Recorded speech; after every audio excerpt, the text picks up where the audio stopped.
कभी कभी कोई घटना मनुष्य के जीवन की सारी योजनाओं को तोड़ देती और मनुष्य उस आघात को अपने जीवन का केंद्र मान लेता। पर क्या भविष्य मनुष्य की योजनाओं के आधार पर निर्मित होते हैं? नहीं।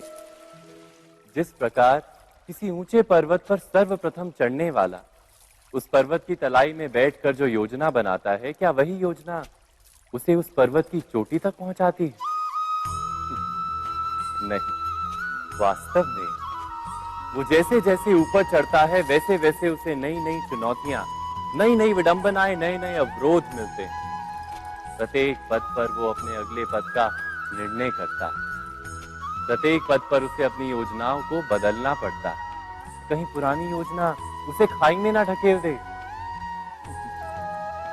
वो पर्वत को अपने योग्य नहीं बना पाता, केवल स्वयं को पर्वत के योग्य बना सकता है। क्या जीवन के साथ भी ऐसा ही नहीं? जब मनुष्य जीवन में किसी एक चुनौती को, एक अवरोध को अपने जीवन का केंद्र मान लेता है, अपने जीवन की गति को ही रोक देता है, तो वो अपने जीवन में सफल नहीं बन पाता और ना ही सुख और शांति प्राप्त कर पाता।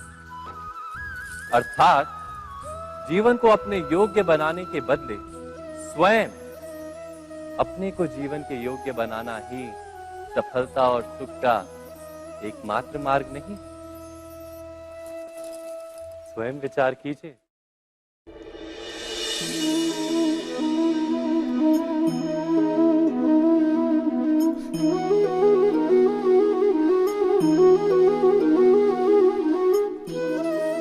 जीवन का हर क्षण निर्णय का क्षण होता है। प्रत्येक पद पर दूसरे पद के विषय में कोई निर्णय करना ही पड़ता है और निर्णय अपना प्रभाव छोड़ जाता है। आज किए गए निर्णय भविष्य में सुख अथवा दुख निर्मित करते हैं, ना केवल अपने लिए, अपने परिवार के लिए भी, आने वाली पीढ़ियों के लिए भी। जब कोई दुविधा सामने आती है तो मन व्याकुल हो जाता है, अनिश्चय से भर जाता है। निर्णय का वो क्षण युद्ध बन जाता है और मन बन जाता है युद्ध भूमि। अधिकतर निर्णय हम दुविधा का उपाय करने के लिए नहीं, केवल मन को शांत करने के लिए लेते हैं। पर क्या कोई दौड़ते हुए भोजन कर सकता है? नहीं। तो क्या युद्ध से जूझता हुआ मन कोई योग्य निर्णय ले पाएगा? वास्तव में शांत मन से जब कोई निर्णय करता है तो अपने लिए सुखद भविष्य बनाता है, किंतु अपने मन को शांत करने के लिए जब कोई निर्णय करता है तो वो व्यक्ति भविष्य में अपने लिए कांटों भरा वृक्ष लगाता है।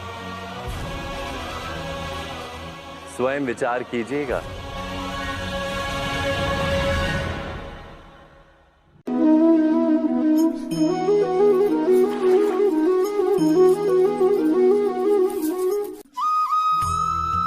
जीवन में आने वाले संघर्षों के लिए जब मनुष्य स्वयं को योग्य नहीं मानता, जब उसे अपने ही बल पर विश्वास नहीं रहता, तब वो सद्गुणों को त्याग कर दुर्गुणों को अपनाता है।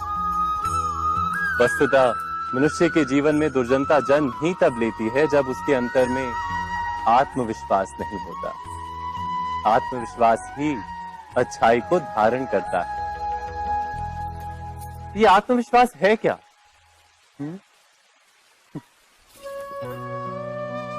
जब मनुष्य ये मानता है कि जीवन का संघर्ष उसे दुर्बल बनाता है, तो उसे अपने ऊपर विश्वास नहीं रहता। वो संघर्ष के पार जाने के बदले संघर्ष से छूटने के उपाय ढूंढने लगता है। किंतु जब वो ये समझता है कि ये संघर्ष उसे अधिक शक्तिशाली बनाते हैं, ठीक जैसे व्यायाम करने से देह की शक्ति बढ़ती, तो प्रत्येक संघर्ष के साथ उसका उत्साह बढ़ता है। अर्थात आत्मविश्वास और कुछ भी नहीं, मन की स्थिति, जीवन को देखने का दृष्टिकोण मात्र है। और जीवन का दृष्टिकोण तो मनुष्य के अपने वश में होता है। स्वयं विचार कीजिए।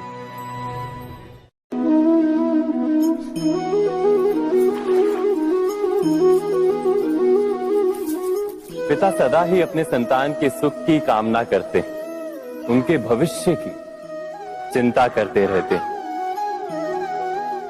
इसी कारणवश सदा ही अपने संतानों के भविष्य का मार्ग स्वयं निश्चित करने का प्रयत्न करते रहते हैं। जिस मार्ग पर पिता स्वयं चला है, जिस मार्ग के कंकर पत्थर को स्वयं देखा है, मार्ग की छाया, मार्ग की धूप को स्वयं जाना है, उसी मार्ग पर उसका पुत्र भी चले, यही इच्छा रहती है हर पिता की। निस्संदेह उत्तम भावना है ये, किंतु 3 प्रश्नों के ऊपर विचार करना हम भूल ही जाते। कौन से प्रश्न? प्रथम प्रश्न, क्या समय के साथ प्रत्येक मार्ग बदल नहीं जाते? क्या समय सदा ही नई चुनौतियों को लेकर नहीं आता? तो फिर बीते हुए समय के अनुभव नई पीढ़ी को किस प्रकार लाभ दे सकते हैं? दूसरा प्रश्न, क्या प्रत्येक संतान अपने माता पिता की छवि होता है? हाँ, संतानों को संस्कार तो अवश्य माता पिता देते हैं, किंतु भीतर की क्षमता तो ईश्वर देते हैं। तो जिस मार्ग पर पिता को सफलता मिली है, विश्वास है कि उसी मार्ग पर उसकी संतानों को भी सफलता और सुख प्राप्त होगा। तीसरा प्रश्न, क्या जीवन के संघर्ष और चुनौतियां लाभकारी नहीं होती? क्या प्रत्येक नया प्रश्न एक नए उत्तर का द्वार नहीं खोलता? तो फिर संतानों को नए नए प्रश्नों, संघर्षों और चुनौतियों से दूर रखना, ये उनके लिए लाभ करना कहलाएगा या हानि पहुंचाना? अर्थात जिस प्रकार संतान के भविष्य का निर्माण करने के बदले उसके चरित्र का निर्माण करना श्रेष्ठ है, वैसे ही संतानों के जीवन का मार्ग निश्चित करने के बदले उन्हें नए संघर्षों के साथ जूझने के लिए मनोबल व ज्ञान देना अधिक लाभदायक नहीं होगा? स्वयं विचार कीजिए। मनुष्य की सबसे बड़ी दुर्बलता क्या होती है? सोचिए। धन, प्रेम, अहंकार। मनुष्य की सबसे बड़ी दुर्बलता होती है उसके रहस्य। चाहे आप कितने भी शक्तिशाली क्यों ना हो, कितने भी प्रबल क्यों ना हो, परंतु उसके रहस्य उसके नाश की चाबी होती है।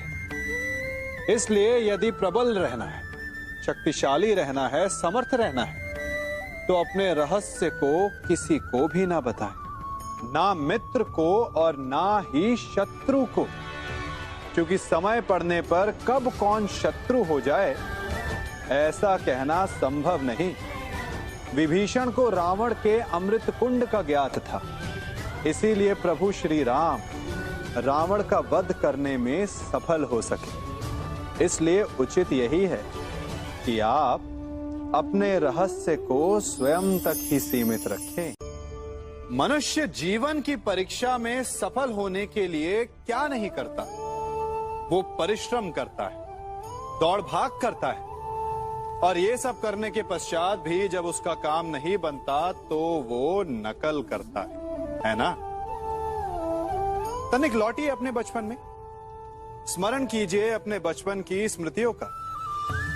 क्या स्मरण हुआ?